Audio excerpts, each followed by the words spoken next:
కాలాన్ని లెక్కించకముందు, విధి రూపం దాల్చకముందు సృష్టి సమతుల్యత కోల్పోయిన అంచున నిలిచింది. బలహీనపడిన దేవతలు, అహంకారంతో నిండిన అసురులు. ఇద్దరూ కోరుకున్నది ఒక్కటే: అమృతం, అమరత్వం. కానీ అమరత్వం సులభంగా దక్కేది కాదు. దానికోసం వారు ఆశ్రయించినది అంతులేని రహస్యమైన క్షీరసాగరం. అక్కడే ప్రారంభమైంది సృష్టినే కుదిపేసిన మహాఘట్టం, సముద్ర మథనం. మందర పర్వతం మథన దండగా మారింది. వాసుకి నాగుడు తాడుగా మారాడు.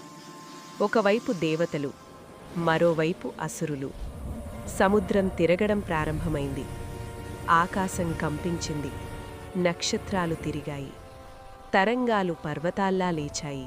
కానీ ముందుగా వెలిసింది విషం. అది సాధారణ విషం కాదు, హాలాహలము. సృష్టినంతా నాశనం చేసే శక్తి గలది. దేవతలు భయపడ్డారు.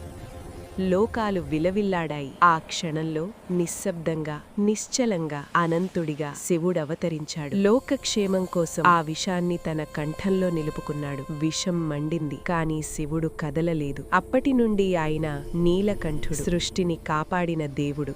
మథనం కొనసాగింది. సముద్రం నుండి వెలసాయి దివ్య ఆభరణాలు, దైవిక శక్తులు. చివరికి కమలంపై నిలిచి శ్రీమహాలక్ష్మి అవతరించింది. ఆమె ఎంపిక చేసింది విష్ణువుని. అంతిమంగా వెలసాడు ధన్వంతరి, అతని చేతుల్లో ప్రకాశించే అమృత కళసం. కానీ విధి సమతుల్యత కోరింది. వివేకంతో, మాయతో మోహిని అవతారంలో విష్ణువు అమృతాన్ని ధర్మం వైపు నిలిపాడు. దేవతలు ఆకాశానికి చేరారు. అసురులు అంధకారంలోకి వెనుదిరిగారు.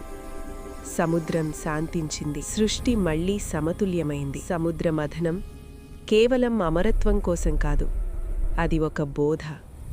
సంఘర్షణే సృష్టి, త్యాగమే రక్షణ.